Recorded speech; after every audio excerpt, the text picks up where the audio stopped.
Hello friends, Kalyani किचनमध्ये तुम्हा सर्वांचं खूप खूप स्वागत आहे। आज मी तुमच्यासाठी दाल मखनीची रेसिपी घेऊन आलेली आहे। तुम्ही बघू शकता खूप छान रेस्टॉरंट स्टाईल अशी दाल मखनी आपली तयार झालेली आहे। त्याच्याबरोबर जीरा राईस आहे, पोळी आहे। तर बघा रेसिपीला सुरुवात करूया। इथं मी अख्खे हे जे असतात अख्खे उडीद आहे आणि त्याच्यानंतर राजमा आहे। हे 4 ते 5 तास मी भिजत ठेवलेले होते। म्हणजे मला आपल्याला जर संध्याकाळी भाजी करायची असेल तर सकाळीच तुम्हाला भिजत टाकायचे, स्वच्छ धुवून घ्यायचे आहे 3 ते 4 पाण्याने आणि त्याच्यानंतर त्याच्यामध्ये तेजपान टाकायचे, आपल्याला दालचिनी टाकायची आहे आणि याचा कुकर आपल्याला 2 ते 3 शिट्टी याच्या हे करून घ्यायची आहे। तर बघा 2 ते 3 शिट्टी झालेल्या आहे, कारण की मी हे 4 ते 5 तास भिजत ठेवलेले होते, त्याच्यामुळे 2-3 शिट्टीत तयार झालेले आहे। इथं बघा मी याचं भांडं घेतलेलं आहे, आपला पॅन ठेवून घेतलेला आहे, जो आता आपल्या सगळं इथं भेटतो बघा, मातीचा पॅन जो भेटतो तो घेतलेला आहे आणि बटर टाकलेला आहे। तुम्ही बघू शकता आपल्याला बटरमध्ये बनवायचे आहे। बटर टाकलेलं आहे आणि साजूक तूप, जे घरातलं तूप आहे, असं हे दोन्ही टाकून आपल्याला ही भाजी बनवायची। आपल्याला तेल वापरायचं नाही आहे, तेलाचा इथं वापर करायचा नाही भाजीला। तुम्ही जर तेलाचा वापर केला तर भाजीची टेस्ट जी आहे ती वेगळी लागते। इथं तुम्ही बटर आणि गाईचं तूपच वापरायचं आहे। मोहरी टाकून घेतलेली आहे। मोहरी गरम झाली की आपण इथं जिरं वापरायचं आहे। त्यानंतर बारीक चिरलेला कांदा आपल्याला इथं आपण टाकून घेणार आहोत। पेस्ट आपण वापरत नाही आहोत, तुम्ही बघू शकता। बघा कांदा आपल्याला चिरून वापरायचा आहे, पेस्ट टाकायची। पेस्ट जर टाकली तर त्याची टेस्ट जी आहे ती वेगळी लागते, त्याच्यामुळं कांदा चिरून टाका आणि हे आपल्याला गोल्डन सर असं परतवून घ्यायचं आहे कांदा आपल्याला। आता याच्यामध्ये आपण तेजपान टाकून घेणार आहोत आणि तेजपान पण आपल्याला तुम्ही तेजपान जे आहे ते तेलामध्ये पण टाकून घेऊ शकता किंवा असं त्याच्यामध्ये टाकून घेऊ शकता तुपामध्ये, पण असं हे तुम्ही टाकू शकता। तुपामध्ये काय होतं की लवकर जळून जातो तेजपान आणि त्याची ती टेस्ट जी आहे ती राहत नाही जळाल्यामुळे, तर त्याच्यामुळे वरतून टाकलं की त्याची टेस्ट जी असते ती तशीच राहते। त्याच्यानंतर आलं आणि लसूण जे आहे ते मी बारीक करून घेतलेलं आहे, मिक्सरला बारीक केलेलं नाही, मी आपल्या बत्त्यामध्ये ठेचून घेतलेलं आहे। मिक्सरला बारीक केले की त्याची पेस्ट तयार होते।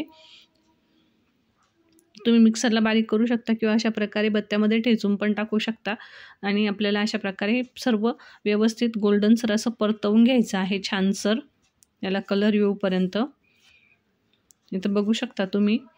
आणि हे जे मी भांडं वापरते, जे मातीचं भांडं वापरते, त्याचं खूप छान याच्यामध्ये टेस्ट लागते, एकदम वेगळी अशी टेस्ट लागते। आता याच्यामध्ये मी टोमॅटोची पेस्ट वापरलेली आहे, तर इथं बघू शकता कांदा आपल्याला चिरून टाकायचा आणि टोमॅटोची पेस्ट जी आहे ती करून टाकायची आहे आपल्याला आणि हे पण छान परतवून घ्यायचं आहे।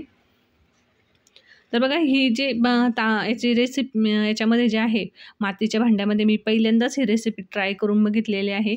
खरंच खूप छान टेस्ट लागते। जे एक आपण म्हणतो की जुन्या याच्यामध्ये जे मातीच्या भांड्यामध्ये जी टेस्ट होती ती टेस्ट याच्यामध्ये उतरलेली, भाजीची टेस्ट एकदम वेगळी लागते, की नॉर्मली आपण जसं पॅनमध्ये बनवतो त्याच्यापेक्षा वेगळी टेस्ट लागते। इथं मसाले टाकून घेऊया आपण। लाल मिरची पावडर टाकलेली आहे टेस्टनुसार मी, त्यानंतर हळद वापरलेली आहे, हिंग टाकलेला आहे आणि हे परतवून घ्यायचं आहे आपल्याला। तर लाल मिरची जी आहे तर तुम्हाला जेवढं तिखट पाहिजे आहे त्यानुसार तुम्हाला लाल मिरची पावडर इथं यूज करायची आहे। मी 1.5 चमचा लाल मिरची पावडर यूज केलेली आहे, कारण की आमची लाल मिरची पावडर जी आहे ती खूप जास्त तिखट नाही, मीडियम स्पायसी आहे, त्याच्यामुळे 1.5 चमचा मी वापरलेली आहे। आणि बघू शकता तुम्ही छान असं इथं तेल पण सुटलेलं आहे आपल्या मसाल्याला आणि हे व्यवस्थित परतवलं की आपल्याला याच्यामध्ये जो आहे आणखीन एक सिक्रेट मसाला आपण इथे यूज करणार आहोत। तर हा तो मसाला आहे सिक्रेट मसाला। हा जो मसाला आहे तर हा मी यूज केलेला आहे, याचा टाटाचा यूज तुम्हाला पुढे दिसेलच। हा रेडी आहे, हा जर मसाला आहे तो पूर्ण रेडी मसाला आहे।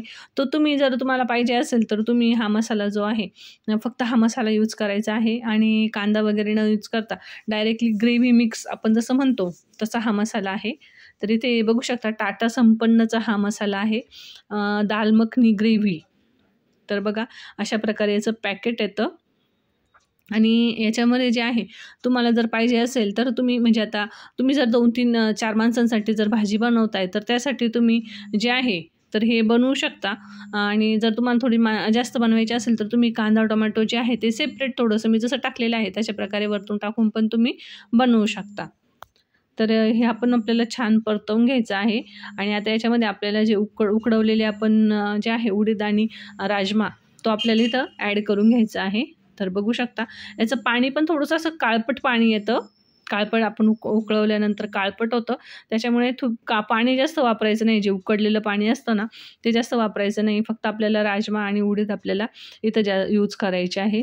त्याचं उकडलेलं पाणी जे आहे ते आपल्याला यूज करायचं नाही आहे, कारण ते पाणी जर यूज केलं तर आपल्याला राजम्याचा कलर जो आहे तो काळपट येऊ शकतो. तर इथं आपल्याला व्यवस्थित मिक्स करायचं आहे आणि थोडंसं पाणी ॲड करून घ्यायचं आहे. आपल्याला थोडंसं ज्या प्रमाणात तुम्हाला घट्ट पातळ पाहिजे असेल तर त्या प्रमाणात तुम्हाला इथं पाणी ॲड करून घ्यायचं आहे.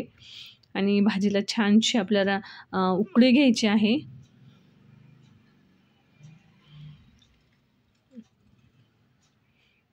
छान उकळी घ्यायची आहे आपल्याला. इथे मिक्स करून घ्यायचं आहे त्या अगोदर. आणि ह्या भांड्याची एक खासियत की याच्यामध्ये बघा आपण नॉर्मली जसं पॅनमध्ये बनवतो त्यावेळेस पॅनला खाली भाजी लागल्या जाते, चिटकल्या जाते भाजी किंवा जळतं, तसं याच्यामध्ये अजिबात होत नाही. खाली पण लागत नाही आणि जळत पण नाही. तरी तर चवीनुसार आपल्याला मीठ टाकून घ्यायचं आहे. मला जो मिठाचा अंदाज आहे तो मी हाताने मीठ टाकते. मला चमच्याने मिठाचा अंदाज येत नाही, त्याच्यामुळे मी हातानेच मीठ टाकते. की बऱ्याच वेळेस कमेंटमध्ये म्हटलं जातं की तुम्ही हाताने मीठ टाकता, चमच्याने टाकत नाही.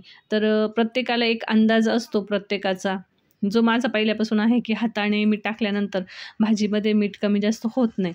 आणि आता जर चमच्याने जर टाकलं ते तर काय होतं की भाजीचं मिठाचं प्रमाण कमी जास्त होऊन जातं.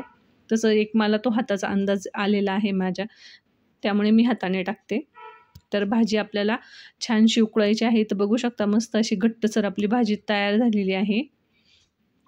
तरी पण आपण काय करणार आहोत, याच्या थोडीशी झाकण ठेवून गॅस कमी करून घेणार आहोत याचा. आणि गॅस कमी करून आपण याला जे आहे छान लो फ्लेमवर ही उकळून घेणार आहोत भाजी.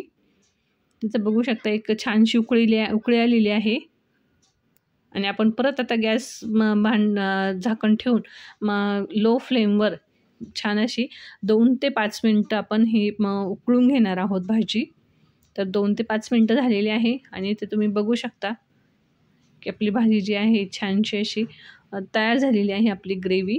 तर इथं बघू शकता अशा प्रकारे तयार आहे आपली राजमा, राईस आहे, पोळी आहे, कांदा आहे. तर अशा प्रकारे आपली रेसिपी तयार झालेली आहे. नक्कीच याप्रमाणे ट्राय करून बघा आणि कमेंट बॉक्समध्ये मला कळवा कशी वाटली तुम्हाला आजची रेसिपी.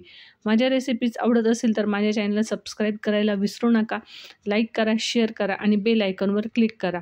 पुन्हा भेटूया अशा छानशा रेसिपीमध्ये. तोपर्यंत बाय.